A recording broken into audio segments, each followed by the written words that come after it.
Welcome back, pilgrims. On this week's dose, we've got another loaded lineup of startups making waves, so let's get right into it.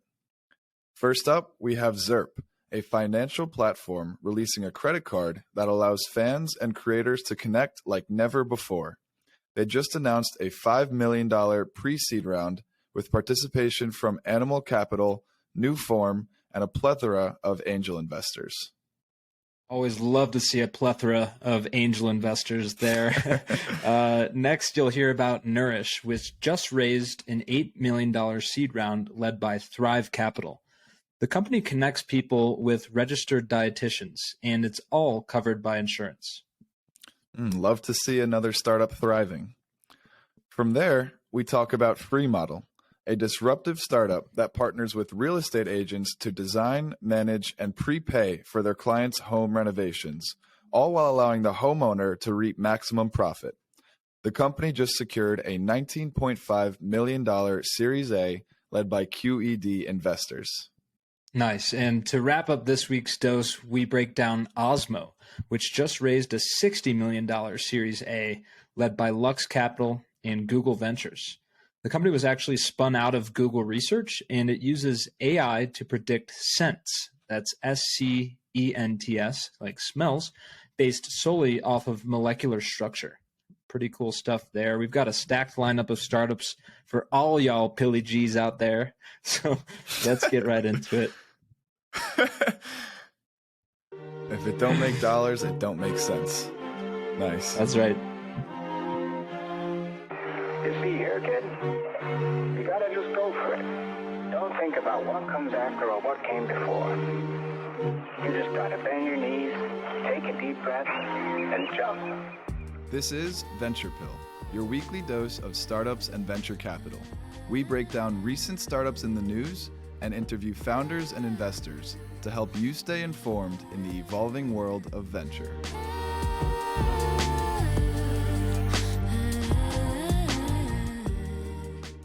All right, Pilly G's. For our first startup in this week's dose, we have Zurp, which just raised a $5 million pre-seed round to launch the credit card for experiences. The round included participation from New Form, Darling Ventures, Animal Capital, and a plethora of angel investors, including Baron Davis, who's back at it again, as well as Scott Belsky, Kendrick Nien, and many more. Founded in 2022, Zurp was created to be the first financial platform with a rewards program rooted in unique experiences for all kinds of influencers and creators. Yeah, Zurp is building a truly unique and a mutually beneficial relationship between fans and influencers. And there's a lot of influencer startups or influencer-related startups out there. For good reason, though. It's becoming a big part of the way people interact with companies and brands. So what Zurp does is they strive to provide consumers with a means to support their favorite creators and influencers without having to change their daily spending habits. On the flip side of things, it also provides creators with a new way to reward and interact with their fans, which creates additional recurring revenue streams without additional spend required from their fans. So pretty ingenious idea here that helps both sides of the equation. Exactly. We love a good win-win for both parties here. And so Zurp's first product will be their credit card, which is launching in Q1 2023, so any day now realistically, and it's being launched in partnership with MasterCard and sponsored by First Priority Bank, member FDIC. And so for creators, those who participate in the credit card program will have their own card that their fans can sign up for, and the creators will then receive a percentage of the purchases made with each card from the merchant. So as Sam mentioned, that additional recurring revenue. On the flip side, for the fans, they earn points each time that they use the credit card, which they can then use to redeem towards exclusive experiences with their chosen creators. Yeah, I love this concept. Not too long ago, we covered a company called Built, which is providing a new type of credit card. I love the innovation within the space. I think it's kind of ripe for new ideas and something that just makes more sense to the younger generation, right? And so a big component of this for Zurp is financial literacy. the credit card also functions as a secured card, which prevents overdrafting or the ability for someone to go into debt. Now, this offers Gen Z and younger folks who are new to the world of credit cards an innovative, experience-driven alternative to traditional options. And this overlaps with the mission, which was outlined by co-CEO Troy Osinov, which I have to just say, this is like a long-lost Russian cousin of you, Brandon Ossian. My favorite co-CEO ever. Ossianov. So there's got to be some connection there. Anyway, back to it. He honed in on the importance of financial literacy, especially in shifting economic times like today. He describes Zurp's one of their main goals is to help users improve their personal finances. So a really cool, multifaceted mission here with a unique kind of setup that helps both creators and young purchasers build credit and earn rewards. Yeah, love the mission there of financial literacy. And as for the future with the credit card, down the line, creators will have access to valuable fan spending insights, which they can then use to unlock new opportunities for sponsorship deals. So to start, the launch partners for this initial rollout of the credit card will be popular TikTok, YouTube, and e-gaming personalities. That said, Zurp's pipeline for future creator partners includes athletes, musical artists, charities, and more. Yeah, and I can't help but speculate that the more may include, popular startup and venture capital podcasters. I think I read that. Yeah. So we're going to go ahead and go with that. It would be funny to see what the pilgrims are spending out there. Get them some rewards that they could use to, spend on some of the companies that we cover. That would be pretty cool. So just kind of fun to think about this new model of a connection between fans combined with, a credit card that helps people spend more responsibly. Yeah, and I think another trend worth highlighting, and we've covered this in the past, not so much recently, but this general trend of empowering content creators. As we discussed, it's such a powerful way, especially with Gen Z and the newer generations, to connect directly with their creators and the importance that new content has in the world, really. And so I feel like this way of giving content creators those data-driven insights into what their fan base is actually spending money on, what they're into, is just another stepping stone towards content creators really shaping the future of many aspects of the world. Yeah, definitely. And, they can make some extra cash here on the side, but I agree with you. The larger value for them is the data that they get about their audience and their spending. Could be really cool to see what develops and how different creators latch onto this service. So we'll be interested to see who they partner with. And you know what, that conversation's got me feeling a little malnourished, Terrible transition to our next company, which is called Nourish. They just raised an $8 million seed round led by Thrive Capital. The round included participation from Sousa Ventures and YC, or better known as Y Combinator, as well as a few others. What the startup does is they connect people with registered dietitians, and they make sure that it's all covered by insurance. Yeah, and a little more into the root of the problem here. Typically, nutrition has been neglected under the broader general health ecosystem, and especially when it comes to what's covered by most health insurance plans. The key distinction is that not all nutritionists are registered dietitians, which is what leads to some of these plans not being covered by health insurance. And that highlights the importance of a platform like Nourish, which says that 94% of their customers don't pay anything out of pocket for their services. Yeah, and even the 6% or the small minority there, they did mention that those folks are even just paying small copays or things like that. So they're really reducing the costs and the hurdle to getting people connected with nutritionists, which we'll hear later with some stats of how important that is and how neglected it really has been. So just quickly how the platform works, it's pretty simple. First, you tell them about your nutritional and health goals. They'll then connect you with one of their employed dietitians, who's good for you, and you'll meet with them virtually. So this is a telehealth play. And it's all covered by insurance. All of the dietitians are in network. So that's a key differentiator, is that Nourish employs all of their dietitians, of which they have about 50 at the moment and over 400 on a wait list. Their plan from here is to grow that number from 50 to about 300 by the end of the year. So obviously a lot of demand there from the supply side, as well as the demand side. Demand from the supply side, demand from the demand side. People need dietitians, and there are a lot of dietitians who are, excited to clearly sign up for this. It's true, and the proof is in the pudding. Not that that's a nutritionally sound dessert, but thus far, 90% of users have reported feeling happier and healthier after 12 weeks with Nourish. And this kind of highlights the broader vision and mission here with Nourish, which is that over 50% of Americans have some sort of chronic condition resulting from how they eat, according to the founders of Nourish. That said, less than 1% get the nutritional guidance that they need. And I think the main goal here with Nourish is to bridge that gap, meet somewhere in the middle, or, maybe not even in the middle, have everyone be able to get the nutritional guidance that's required to live a happy and healthy lifestyle. Yeah, I once visited a nutrition, and I'm pretty sure it wasn't covered by insurance. It's pretty expensive. And to be able to make that process a lot more simple, as easy as it is to find, your regular doctor and have a yearly checkup, I think it should be just as easy. So that's the vision there for Nourish. While many companies out there, may be seen as competitors by, the outside onlooker, Nourish doesn't see it that way. A lot of companies that focus on weight loss, they don't really view them as competitors, kind of a different area.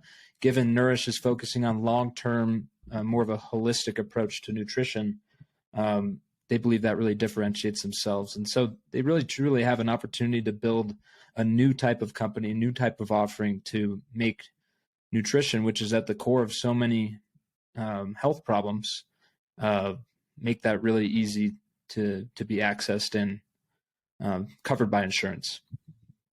Yeah, that's a good point. And it's crazy how nutrition isn't really considered one of the mainstream components of health, especially considering it's one of the largest underlying causes of so many of the health issues facing America and the world at large, really.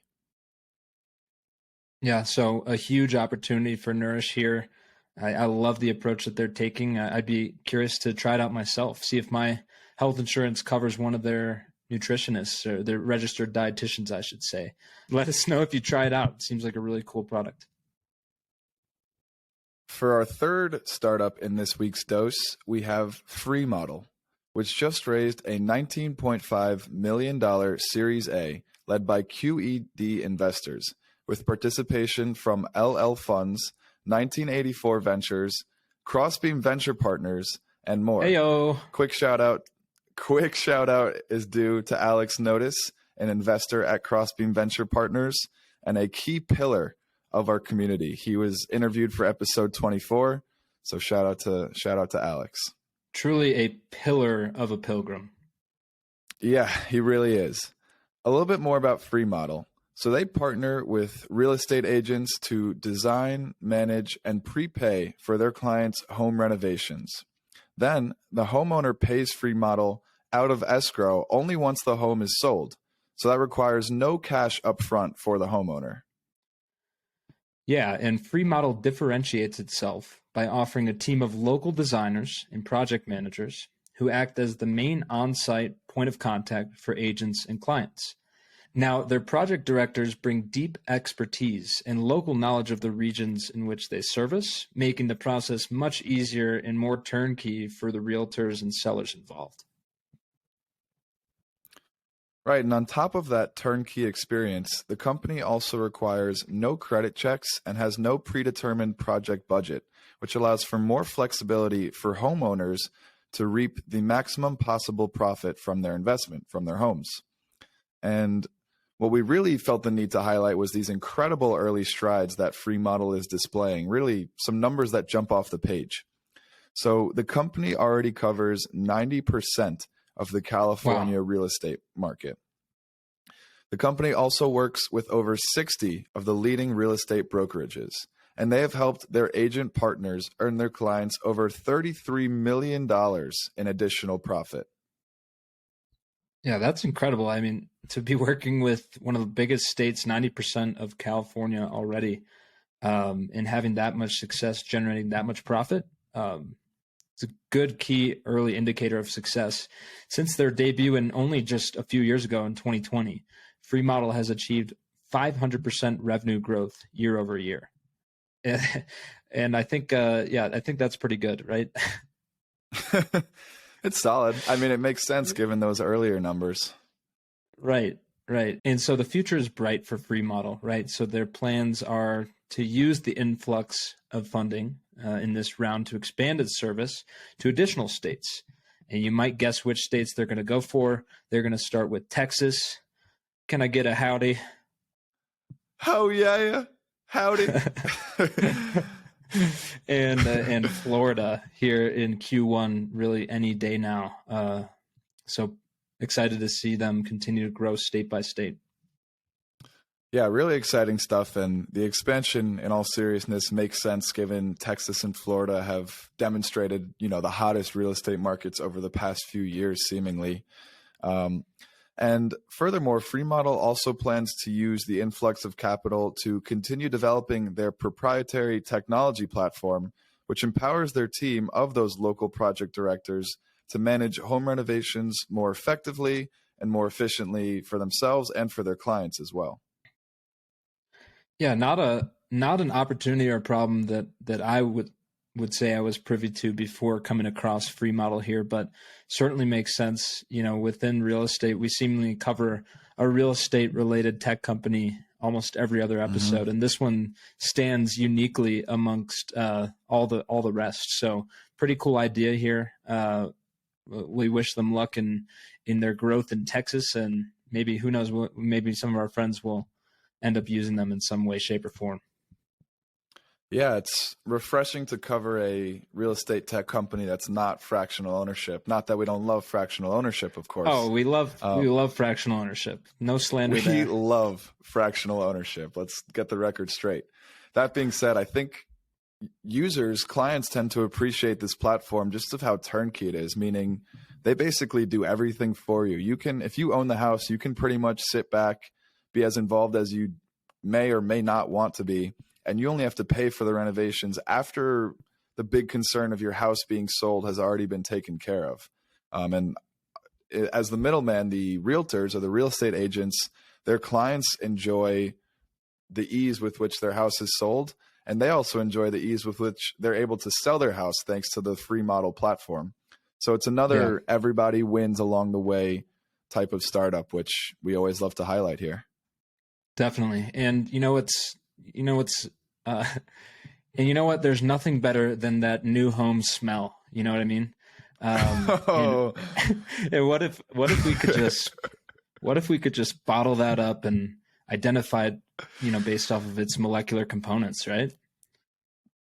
That'd be pretty cool. I think I'm more of a new car smell kind of guy myself, but new home smell works too.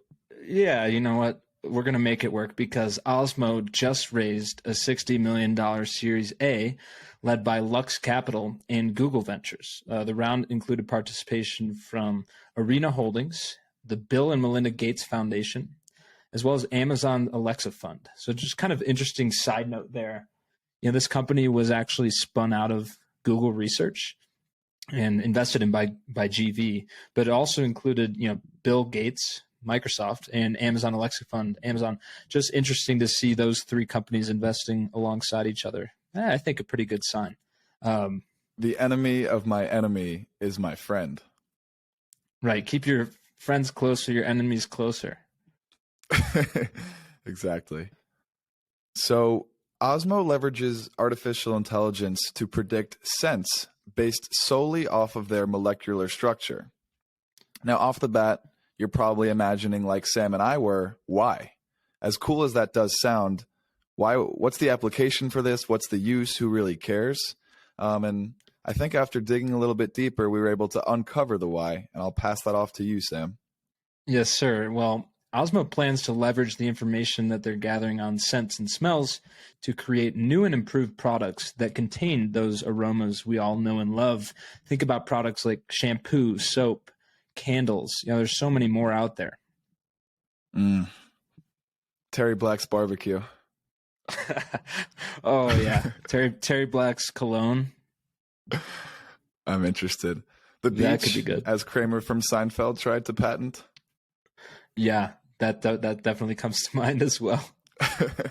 And so, yeah, let's dig a little deeper on the scope of the problem here, which starts with the fragrance industry being bigger than you might think. It's valued at $30 billion. So, as we've said, if it doesn't make dollars, it doesn't make sense. And that applies both ways here. And the other problem being that nowadays, the sources of the smells that we know and love in our products, shampoos, candles, soap, many of them are unsustainable, unhealthy, and in some cases, unethically sourced. Yeah, so there's a lot of room to improve here in the fragrance industry and at the core component where we're getting the smells from. So the vision here for Osmo is to become a design business that can take a customer's desired scents and generate them based off of data and AI in a much more sustainable way. Eventually, they want to digitize scent, which is wild to even say those two words. In other words, they want to give computers a sense of smell. Just absolutely crazy. They may be a little ways away from that at this time, but that is the eventual goal. That is insane. I can't wait for the technology to finally come around. And the company even envisions a future where your phone can detect smells like Shazam when you're trying to detect what song you're listening to or you're overhearing on the radio. Just a crazy and exciting application here. Some true innovation, which always gets us fired up. We also should note that there's a whole other area of application for this technology that could potentially be massive in terms of market and global impact, and that is mosquito repellent. Yeah, coming out of left field there kind of, but diseases like malaria cause over 700,000 deaths per year. Mosquitoes aren't just those annoying pests that we all hate, but current DEET-based repellents, that's all caps DEET, which is typically what you'll find in the market. Those types of repellents are not very healthy. They could also soon become less effective as mosquitoes kind of evolve. And so the idea here is to develop different types of compounds or different types of repellents using this technology to better repel mosquitoes and hopefully contribute to way less deaths caused by diseases like malaria. So that's a potentially high impact application for Osmo here.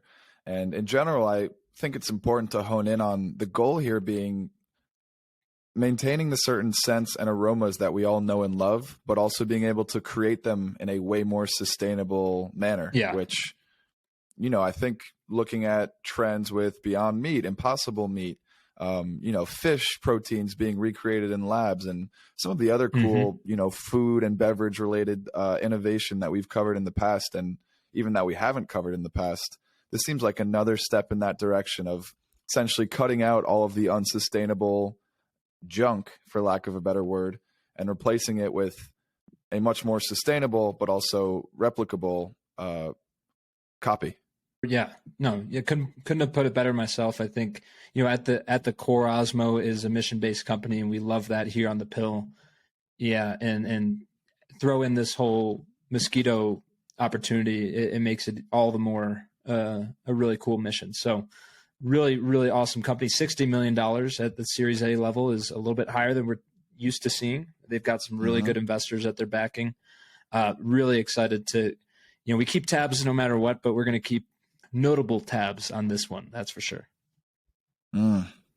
Yeah, that's for sure. And with that said, I think it makes sense to wrap up this week's dose. 1 pre-seed, 1 seed, and 2 Series A startups in this week's dose. So all of our early stage junkies will be delighted. But as always, thank you for listening. We have a couple more interviews coming up on the docket, which we're very excited for.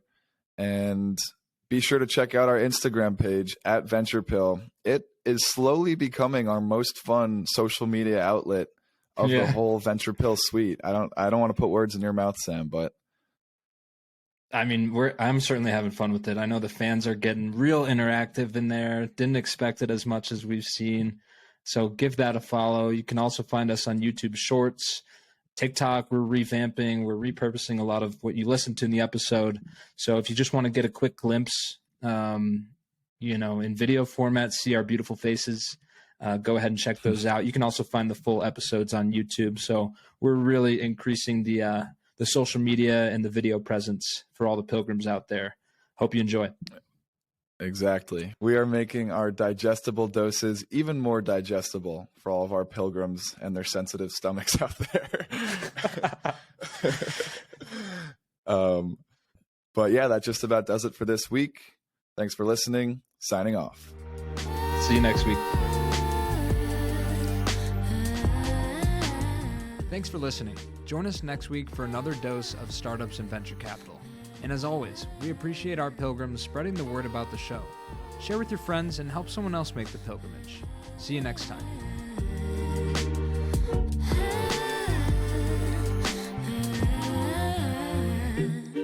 She told me that she only bumps my music when she's lonely. Thinks my vibe's a little low-key, okie dokie, that's alright, but wait, I don't know how to do